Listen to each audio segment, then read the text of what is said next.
When I first discovered that strange letter from the bank, my heart didn't just sink. It shattered into 1,000 pieces. There it was in black and white. A $50,000 loan I never applied for, never signed for, never even knew about. But somehow, my name was all over it. The payment was already 60 days overdue, and my perfect credit score was in freefall. My hands trembled as I read through the details again and again, searching for some explanation, some mistake. That's when I noticed his signature. Not a forgery of mine, but my husband's actual signature. Right there on the co-applicant line. The man who had promised to love and protect me had just destroyed my financial future without even telling me. I remember standing in our kitchen, that letter clutched in my hand, as he walked in whistling. He'd been so happy lately, new golf clubs, weekend trips with the guys. Even that luxury watch he claimed was such a good deal. Now I understood where all that money had been coming from. For 10 years, I had trusted him with everything. My heart, my dreams, our finances. We had built a life together, or so I thought. I watched him grab a beer from the fridge, completely oblivious to the bomb that had just detonated in my life. Should I confront him immediately? Scream and demand answers? Something inside me whispered to wait, to think strategically. This betrayal wasn't just emotional, it was criminal. And I needed to be smart about how I handled it. Looking back, I should have seen the signs sooner.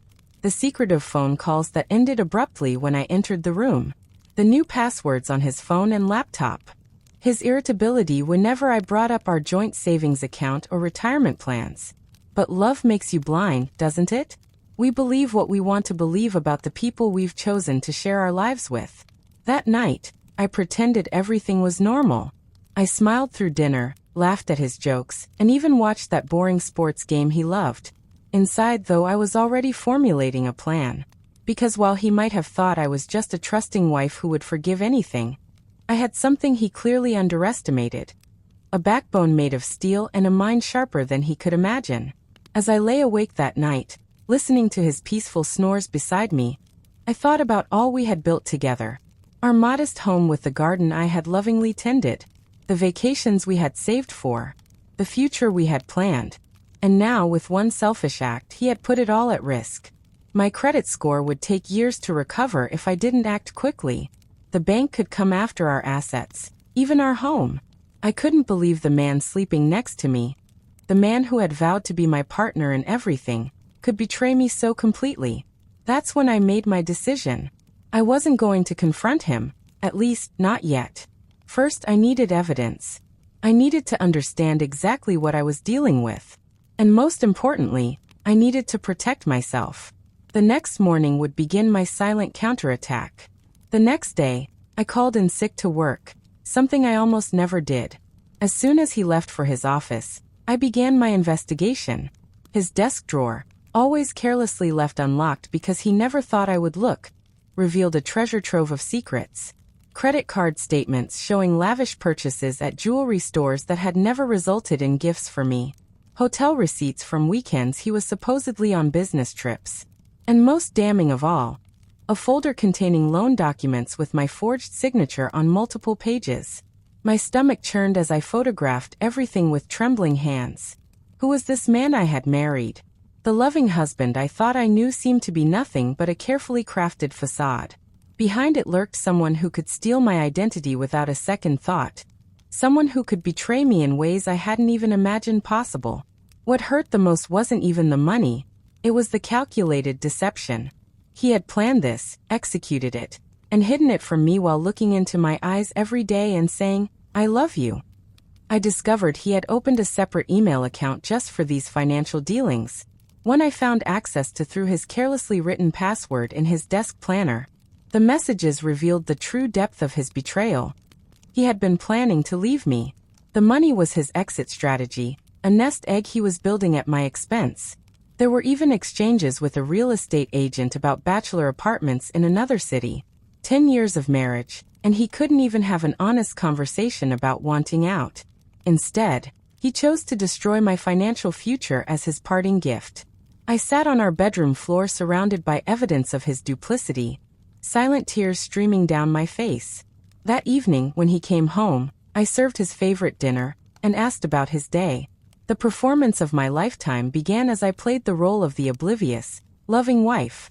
Each smile felt like it might crack my face. Each question about his workday was carefully crafted to reveal nothing of what I now knew. "You seem stressed lately," he commented, reaching for my hand across the table. "Is everything okay?" The tenderness in his voice, tenderness I now knew was completely false, almost broke my composure. "Just tired," I replied, squeezing his hand and thinking about the phone calls I would make tomorrow. The first would be to a lawyer. The second would be to the police. But tonight, I would sleep beside the stranger I had married and plan my next steps carefully. Because when the hammer finally fell, I wanted to make absolutely sure he never saw it coming. Over the next week, I meticulously built my case, all while maintaining a perfect facade of normalcy at home. The lawyer I consulted was clear. What my husband had done wasn't just a marital disagreement. It was identity theft and fraud, punishable by significant fines and even jail time. I gathered bank statements, photographed documents, and secured copies of the loan application. I froze my credit at all 3 major bureaus to prevent any further damage. Each night, I would lie awake planning my moves like a chess player thinking 5 steps ahead. I opened a separate bank account he couldn't access. I made copies of all our important documents and stored them at my sister's house. I even started setting aside small amounts of cash, just enough that he wouldn't notice, in preparation for what was to come. All while he continued his blissful ignorance, still planning his escape, still spending money that wasn't his to spend. The hardest part wasn't the practical preparations, it was controlling my emotions. Every loving gesture from him now felt like a knife twisting in my heart. Every casual mention of our future together was a fresh betrayal, knowing he had no intention of being part of that future. There were moments I almost broke, moments I wanted to scream the truth in his face, and watch his expression as he realized he'd been caught. But something kept me silent. A determination to address this betrayal on my terms, not in an emotional confrontation that might give him time to hide evidence or concoct explanations. I thought about the years we'd spent together, the dreams we'd shared, the life we'd built. Had any of it been real? Or had I just been a convenient financial partner all along? The woman in the mirror looked the same, but inside I was transforming, growing stronger, more resilient, more determined with each passing day. During this time, I reconnected with an old friend who worked in banking fraud investigation. Without sharing specific details, I asked hypothetical questions about identity theft between spouses. "It happens more often than you'd think," she told me over coffee. "And many victims never report it because of shame or fear." Her words struck a chord.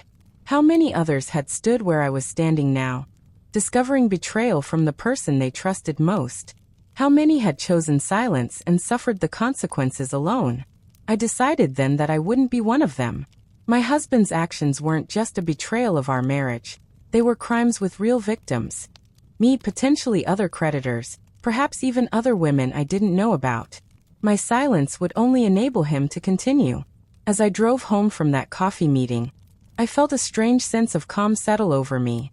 For the first time since finding that bank letter, I knew exactly what I needed to do. That weekend, my husband announced he was going on another guy's trip. The perfect opportunity to put my plan into action. I dropped him off at the airport with a kiss and a wave, maintaining my performance until the very last moment. "Have fun," I called out as he walked away, knowing that the carefree weekend he anticipated would be his last for a very long time. Back home, I made the call I had been preparing for. "I'd like to report a case of identity theft and loan fraud," I said steadily to the police officer on the line. There was no going back now. I provided dates, amounts, account numbers, all the evidence I had meticulously gathered. I explained how my signature had been forged, how the funds had been diverted to accounts I had no access to. With each detail I shared, a weight seemed to lift from my shoulders. The officer asked if I knew who might have done this. "Yes," I answered, my voice stronger than I expected. "My husband." What followed was a whirlwind of official statements, formal reports, and meetings with fraud investigators. I provided them with everything: the forged documents, the hidden bank statements, the emails planning his escape. Through it all, I maintained a strange composure that surprised even me. This wasn't about revenge, I realized. It was about justice. It was about standing up for myself when the person who should have been standing beside me had instead chosen to undermine my entire future. The bank began its own investigation, quickly confirming what I already knew. My husband had indeed taken out the loan fraudulently using my information. They removed the delinquent loan from my credit report and worked with law enforcement on building the case. All of this happened while my husband enjoyed his weekend away, completely unaware that his carefully constructed house of cards was collapsing in his absence. When I picked him up from the airport, he was tanned and relaxed. He talked animatedly about the golf games and expensive dinners, not knowing that officers were already preparing to come to our home the next morning. I nodded and asked appropriate questions, the perfect supportive wife until the very end. That night, I packed a bag with essentials and let my sister know I would be coming to stay with her for a while. "Are you sure about this?" she asked when I called her. "There's no going back once they arrest him." I thought about this question seriously. Was I sure? Was this really what I wanted? I thought about the alternative. Confronting him privately, maybe even trying to work through this massive betrayal. But then I remembered the coldness of his deception. The calculated way he had stolen my identity while sharing my bed. The complete disregard for my financial well-being or future. "I'm sure," I replied finally. He made his choice. Now I'm making mine. The look on his face when officers arrived at our door the next morning is something I'll never forget. First confusion, then shock, and finally, as they explained the charges, a slow, dawning horror as he realized what had happened. His eyes found mine across the room, silently pleading, but I stood firm. "You did this," I said quietly as they read him his rights. "Not me." They took him away in a police car, our neighbors watching from behind curtains as our private life suddenly became very public. I felt a complex mixture of emotions. Sadness for what could have been, relief that the deception was over, and yes, a certain vindication in knowing that actions truly do have consequences. The house felt emptier than it ever had as I sat alone in our living room afterward. But strangely, I also felt freer than I had in years. As if in losing the husband I thought I had somehow found a stronger version of myself. In the weeks that followed, I learned the full extent of his betrayal. The loan in my name was just the beginning. There were credit cards, other loans, even attempts to access my retirement accounts. All told, he had stolen or attempted to steal nearly $150,000 using my identity. The district attorney built a strong case, supported by the mountain of evidence I had provided. My husband's lawyer reached out multiple times, suggesting plea deals, asking if I would consider dropping charges if restitution was made. I declined every offer. This wasn't about money anymore, it was about accountability. Friends were divided. Some couldn't believe the charming man they knew could do such a thing, while others rallied around me with support I hadn't expected. His parents called, crying, asking what had happened to their son. I had no answers for them. I was asking myself the same questions about the man I had promised to love forever. The day he accepted a plea deal was the day I finally felt like I could breathe again. 2 years in prison, 3 years probation, and full financial restitution. It wouldn't erase what had happened, but it established a fundamental truth. What he had done was wrong. It was criminal. And no amount of shared history or marital status made it acceptable. As I sat in that courtroom watching him being led away, I thought about all the people, mostly women, who suffer financial abuse in silence, who discover betrayals but feel powerless to act, who stay in damaging situations because they see no way out. If my story could reach even one of those people, if it could show them that they have options, that they deserve better, then perhaps some good could come from this painful chapter. That thought gave me strength as I walked out of the courthouse alone, but with my head held high. Rebuilding my life wasn't easy. There were days I questioned my decisions, nights I cried myself to sleep remembering happier times. Financial recovery was a long road. Even with the fraud claims accepted, untangling our shared finances and establishing myself independently took time and persistence. But slowly, I began to create a new normal.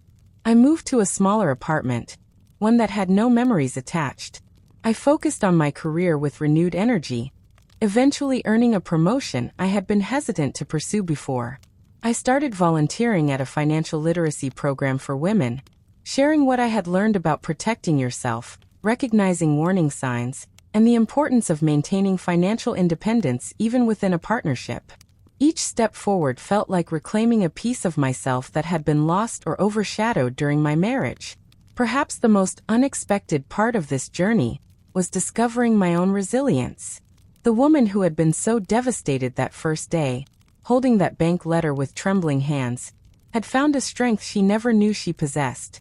I had faced one of my worst fears, betrayal by the person I trusted most, and I had survived it. Not only survived, but eventually thrived. The experience changed how I viewed relationships, trust, and even my own capabilities. I became more discerning, yes, but also more confident in my ability to handle whatever life might throw at me. One afternoon, about a year after the sentencing, I received a letter from prison, his first and only communication since that day. I held it for a long time, wondering what it might contain. An apology? Excuses? More manipulation? In the end, I decided not to open it. Whatever he needed to say, I didn't need to hear it. My healing wasn't dependent on his words anymore. Looking back now, I can see that reporting my husband for fraud was about much more than the money or even the betrayal. It was about refusing to be a victim in my own life story. It was about drawing a line and saying, "This is not acceptable, not to me, not to anyone." Sometimes people ask if I regret my decision, if I wish I had handled things differently. The truth is I don't. Not because I wanted him to suffer, but because we all deserve to be treated with basic honesty and respect, especially by those who claim to love us. In the aftermath of such a profound betrayal, I found something precious. My own voice, my own strength, my own unwavering sense of what I deserve in this life. And no relationship, no matter how long or how seemingly significant, is worth sacrificing those things. That bank letter that once seemed like the end of my world ultimately became the beginning of a new one. One built on my terms, with integrity as its foundation. That first year on my own taught me lessons I never expected to learn. I discovered that many of the limitations I perceived in my life had been self-imposed or absorbed from others' expectations. Without my husband's subtle undermining of my confidence, something I only recognized in retrospect, I found myself taking risks I would have avoided before. I applied for that management position I'd always wanted but had been encouraged to believe was too stressful for me. I took a solo trip abroad, navigating foreign cities with a confidence that surprised me. I even started taking evening classes, working toward a degree I had abandoned early in our marriage when he suggested it wasn't practical. Each new achievement reinforced what was becoming increasingly clear. The betrayal that had nearly broken me had instead revealed parts of myself I might never have discovered otherwise. Financial independence became my new foundation. I worked with a financial advisor who specialized in helping women recover from economic abuse, a term I hadn't even known existed before my own experience. Together, we created a comprehensive plan to rebuild my credit, establish emergency savings, and eventually begin investing for my future. I became almost obsessive about understanding every aspect of my financial life, determined never again to be vulnerable in that way. When I received the first restitution payment as part of his sentence, I didn't spend a penny of it. Instead, I opened a retirement account, something concrete and solely mine that represented future security. The monthly statements from that account became badges of honor, tangible proof of my recovery and growth. Where I had once seen myself as a victim of circumstances, I now recognized my own agency in creating the life I wanted. Relationships remained complicated territory. Friends who had known us as a couple sometimes struggled with where to place their loyalty, especially as more details of his crimes became public. Some drifted away, uncomfortable with the messy reality that had replaced the perfect couple image we had projected. Others surprised me with their steadfast support and understanding. Dating seemed like an impossible mountain to climb. How could I ever trust someone with my heart again, let alone my financial information? My therapist gently suggested that healing doesn't mean erasing caution, but rather integrating it into a healthy approach to vulnerability. You're not starting from zero, she reminded me. You're starting with wisdom. Those words became my mantra as I slowly opened myself to new connections. Careful but not closed off. Protective of my peace but still willing to share my life when the right opportunity presented itself. The most profound change, though, was in how I viewed my own story. What had happened to me was painful, yes, but it didn't define me. I could acknowledge the betrayal without letting it become the central narrative of my life. In support groups with other survivors of financial abuse, I found a community that understood without judgment, that celebrated small victories and provided strength during setbacks. I watched as women who entered those meetings broken and defeated gradually transformed, reclaiming their power just as I had. Eventually, I began helping facilitate these gatherings, sharing my experience not as a cautionary tale, but as evidence that there is life, rich, meaningful life, after this kind of betrayal. When a new member would ask me if the anger ever completely goes away, I would answer honestly, not entirely, but it transforms into something much more useful: determination to create the life you truly deserve. What my husband never understood was that taking out that fraudulent loan didn't just affect my credit score, it fundamentally changed who I was. The woman he left behind when he went to prison was not the same one he had married, not the same one he had betrayed. She was stronger, wiser, and unwilling to accept anything less than complete honesty and respect in her relationships.